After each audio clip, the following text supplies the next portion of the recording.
proper about that, but there's a track record. All right, we're understanding that Congressman Sestak has left the House. Indeed, there he is. And Neil, yeah, here he comes down the steps right now, and I'm standing right at the base of the steps, so we're going to hear from him very soon. Any damage to him on this, or does he come out clean? What's your sense of all that? Well, it's sort of sticky. It's a sticky situation. He didn't accept anything, but his name is in the headlines here. And, I think we'll know more depending on what he says here in just the next 30 seconds or so. All right, Chad, thank you very much. Joe Sestak, he said very early on he was offered a job. Now trying to field off questions as to whether the untoward went on, unethical went on, and at worst, anything illegal went on. Congressman Joe Sestak. Thank you. Sorry to delay until right now. I just didn't want to do it in the middle of all the votes and go in and out and potentially miss a vote or something and all. And I'm happy to answer questions. Congressman, what about in bringing President Clinton into this? We hadn't heard his name mentioned before. Why didn't you just say this was the person who was involved in this? And this is what he said. Why didn't we hear that earlier? Yeah, President Clinton had called me last summer, and I just didn't feel it was right for me to talk about that conversation with him.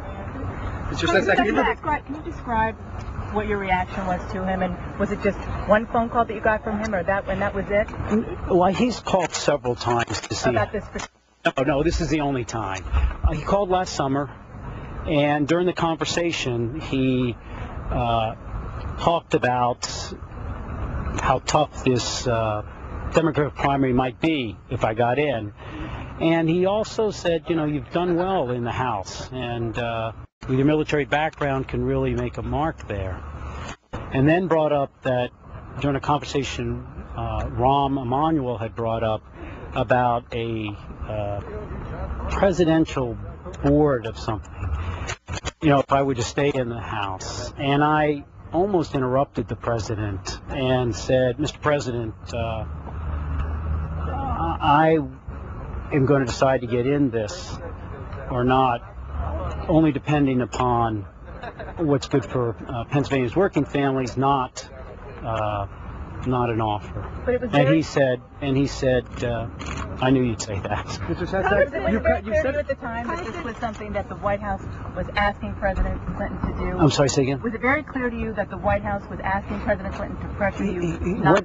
What the president said is he had been talking to Rahm, and Rahm had mentioned that there would be. So Rahm works in the White House. Congressman, is there anything you feel wrong about this? Could I just take? Okay. I mean, I'll try to get to all the questions. Thanks. All right. Congressman, were you aware that this could have been very much at least a misdemeanor or perhaps even a felony? Oh, if I ever thought anything had been wrong about this, I would have reported it.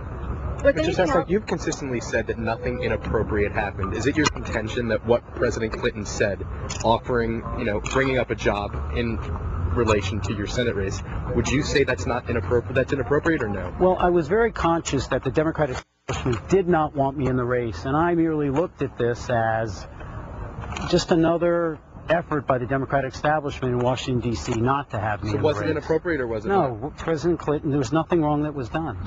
You called it a job, and yet it's just an uncompensated position on the advisory boards. It's not. Why did you call it a job? I'm sorry, can you hear me?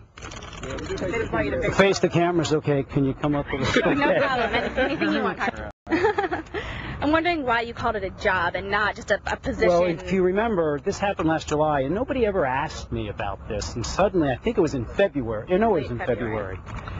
Someone asked me, did they offer you a job? And I felt, for my own personal accountability, I needed to be honest, and I said yes. I mean, I didn't try to parse the word there. Sure. And then I said, after that, no comment to the follow-on questions that were asked, because I talked about my role in a matter, and I thought that was important for me to do. Sir, was there any other subsequent calls or communication, any other positions? No, just that one phone call. Did President Clinton go into any detail about what this position would be, or did you pretty much cut it off before he was able to get into much detail? This portion of the conversation probably lasted, I mean, I'm not exactly sure at the time, but I would say 30 to 60 seconds. I mean, we were on in another conversation, and it came up during it, and it was almost as he was saying the words, I kind of almost felt like I was interrupting, you know, not anything, just say, Mr. President, I would never, you know, I would only get out of this or not get into it at the time, because I wasn't in the primary at the time, if I felt it was the right thing to do for Pennsylvania work families and not for an offer. And he dropped it there. Well, he chuckled and said, Joe, I knew you were going to say that. How often have you spoken? Could I, if I just, you know, go ahead. I'm just trying to, and I'll get her. Since that conversation in July, and then since this came up in the Larry Payne interview, how often have you spoken to Bill Clinton about this as it has sort of pressuring up? Never again. Not since February? No. So you haven't spoken to him between February and now about this? No. He called to congratulate. No, absolutely not. But he did call to congratulate me. Congressman, have you... Could I just, if somebody I didn't, if you don't mind, I'll go. Oh, no, the answer is no. I got you already. Go ahead. Can I just quickly go around one time? How do you feel about being put in this position? Look, I understand Washington, D.C. is often about political deals. You know, it was, you know, I didn't feel bad or good or indifferent. It was just, I immediately said no and moved on to focus on what I want to focus on, which is people in Pennsylvania have been slammed, literally ripped apart, because Washington, D.C. hasn't been accountable to them. And that's what we've run on, and that's what we're going to continue to focus on. Can you follow up on that? Can federal prosecutors be appointed to this? No.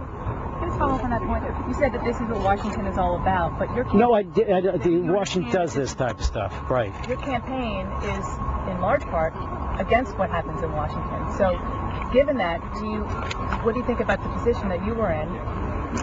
Given the ethical questions that you have been raising? They asked me, you know, I was asked the question if I was interested in this. I said no. And as I said, at the time I said, I would only not get in if it were the right thing to do for Pennsylvania working family, not for an offer. But do you feel